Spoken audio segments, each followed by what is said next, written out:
guys out there are on the fence about this car, I can tell you right now, don't be. If you're on the fence about Dodge in general, I guess, and the Dodge Challenger Charger lineup, don't be. Come on over to this side of the fence. I guarantee the grass is greener. I was that way. I'm coming off of owning 6 BMWs. My wife currently owns a 550i. And, you know, Dodge is not one of those nameplates that was even a blip on my radar. But then I was in town, cruising around in my BMW Z4. A Charger actually pulled up next to me and had a little rumble to it, which kind of caught my ear. And on the side, it said 392. And I'm thinking, okay, 392 cubic inches, that's a big-ass engine. You know, out of curiosity, I looked it up, and I thought, wow, you know, the base price is, for what you get is fairly reasonable. And so was doing a lot more research on the car, and then which led me to the Challenger, which is what I'm driving. And watched a lot of YouTube videos, like I'm sure you guys are doing. So this video is really for the person that, again, is kind of on the fence about Dodge in general. It's not sure about the Challenger and Charger lineup.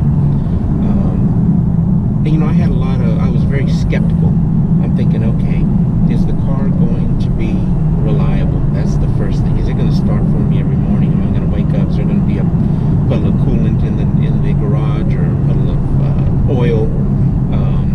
And what's the build quality like? Again, you know, I wasn't real keen on Dodge as a nameplate. So I had questions about the reliability and about the build quality, and also the interior quality. You know, what is the interior actually going to be like? Did they really skimp on it? Is there a lot of just cheap, hard, nasty plastic inside? And I can tell you guys, after 1 year of ownership, if you're looking at one of these, buy it.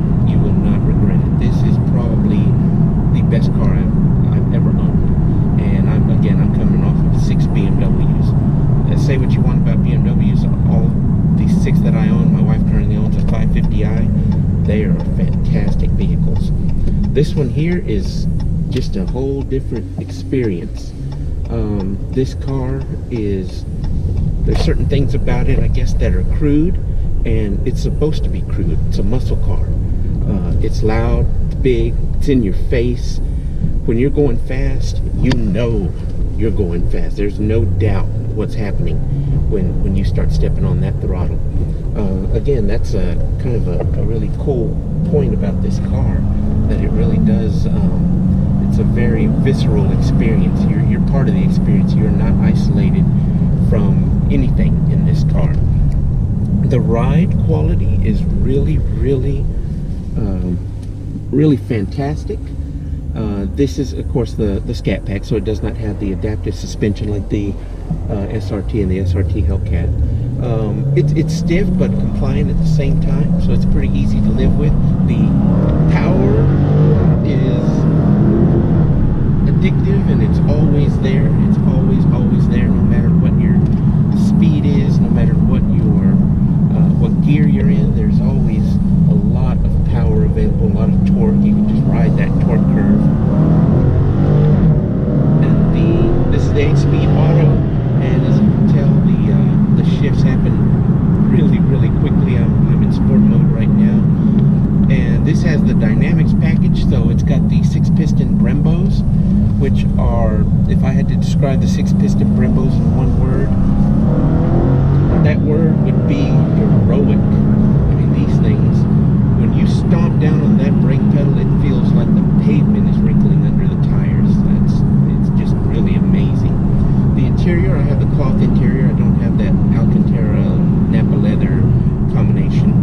The interior, again, after 1 year, looks fantastic. The exterior, the finish, the wax and whatnot, still beads. It's still shiny. I'm going to wax it probably here in the next couple of weeks. What else? The gas mileage. do whatever you need it to do. You put it in just regular drive mode, comfort mode, and you're going on a road trip, which I did a while back. I got a legitimate 26 miles to the gallon in a 4,300 pound muscle car with a 6.4 liter V8 and 485 horsepower. It's a great time to be alive. But when you start romping on it on these back roads, you're going to get 11, 12, 13 miles to the gallon. Right now, my gauge is reading 13.3 average. Again, nobody buys one of these things for the gas mileage.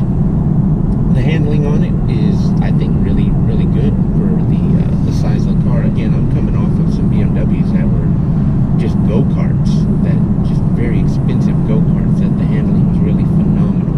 And I really don't think I'm compromising with this car. It's a really great value, lots of power, lots of comfort. It's big. It's got a blind spot on the C-pillar. Of course it does, you know, but it's got a cure for the blind spot. It's called a throttle. Yeah, if you think there's somebody right there, just match the throttle. You'll be in front of them, then you can scoot on over into the lane or take the exit. Really great car. I can't say enough good things about it. It has been 100% reliable. Absolutely nothing has gone wrong with it. And again, when I bought this car, I kind of sort of crossed my fingers. I thought, you know what, I'm going to give Dodge a chance, because the thing looks good on paper. Some of the reviews that I've seen have been really good. So I am not disappointed. In fact, I am thoroughly impressed with this car. Thoroughly impressed.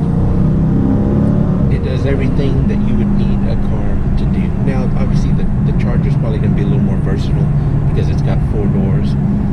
But this, it's just my wife and I and my dog. My dog fits in the back just fine. The trunk is huge for long trips or trips to Home Depot. What else? Let's see. It's just a lot of fun to drive, and the experience of owning it has been perfect. And Dodge as a company, I think they've probably come a long way. Again, I don't have any past experience. I can only speak to my current experience, and which has been very favorable. Whether you know, if I'm dealing with the dealership, it's been a really, really great experience. Which that's what I was a little bit worried about too, because again, I'm coming off some BMWs, and that dealership experience is always phenomenal. And also the buying experience was just really straightforward. There was no dicking around with price and this and that. And you know, I'm the type of buyer, I buy on bottom line. I don't buy for a payment. You should never buy for a payment. You should always have a bottom line. And I'll go into in another video, I'll go into, you know, what the sticker was and what I actually paid, what I got this car for out the door. Again, I cannot say enough good things about it. If you're on the fence about this car, don't be. Go ahead and buy it. It is just really a really phenomenal car. Like I said, the interior is great. Reliability, 100%. The dealership experience has been great. And I know there's some not so great experiences out there from some of you guys. But this video is for that person that is shopping around. Maybe you're looking at the Mustang, maybe you're looking at the Camaro, maybe you're looking at, I don't know, a WRX or a VW R32. Maybe you're in that mode. I looked at a few of those cars. The Mustang, and not real keen on Ford or Mustang, and the Camaro caught my eye. I actually test drove one. It definitely has better handling than the Scat Pack. Probably like a lot better. But I don't know, just wasn't my cup of tea. The ergonomics in it, and the layout of the dash was kind of funky. Great car though. It's definitely got power, just like this thing. And that's another thing about, you know, living with this every day, driving it to work, driving it on the weekends. The interior is really nice. The layout is really, really great. Everything is oriented towards the driver. I do have the 8.4 Uconnect, which has been flawless. I have not gotten a prompt for the update that some of you guys have. have had, which I guess there were some problems and some glitches and whatnot. But mine has been perfect. It loads fast. Most things, when you hit the touchscreen, are instant. It never hangs up. The backup camera is good. Again, it's always worked. Everything on this car has always worked. And there's quite a bit of electronics on this thing.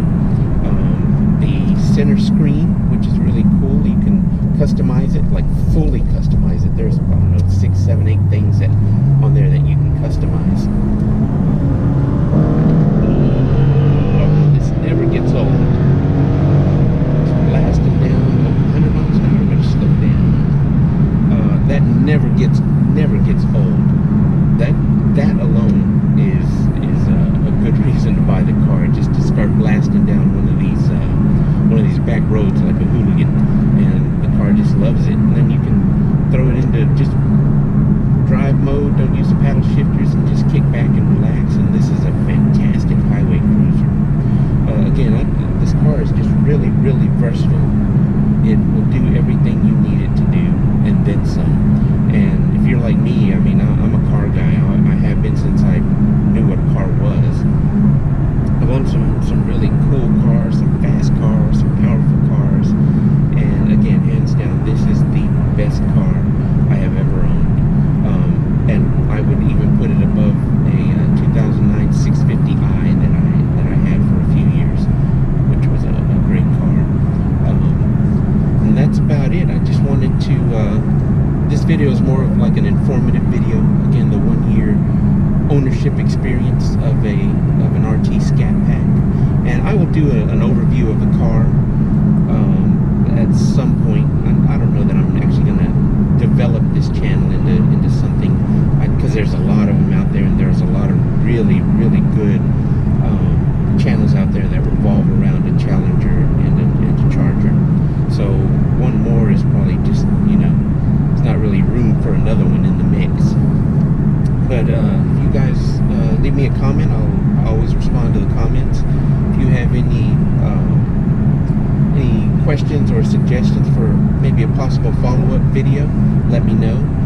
I am going to get new tires for the Challenger.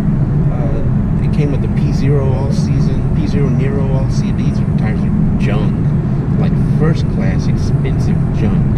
So I'm going to get my tires here probably in about another 2 weeks, so I'll bring you guys along for that. I've already picked them out. What else? And I'm going to do a few other things to the car. Haven't really done any modifications other than an oil catch can, which that's not really a modification, I guess. Got a few little stickers here and there, and that's about it. I mean, this car really doesn't need anything else. I mean, if you want more power, I guess, you know, and you can afford to get a Hellcat. But this thing is just so, I'm not going to say perfect. It's definitely not perfect, but if it's not perfect, that will make up for it not being perfect. Just the power. I'm telling you guys, it's really addictive and a lot of fun, and it will make you giggle like a little schoolgirl. So anyway, I'll wrap up the video. Let me know what you guys think. And again, let me know if you have any questions, or if you have anything else you want to see, anything in depth that you want to see. I'll definitely take some video requests. Again, I don't think this channel will grow to anything, so I should be able to accommodate those things. All right, this is Tex-Mex 392 signing off. Mopar or no car.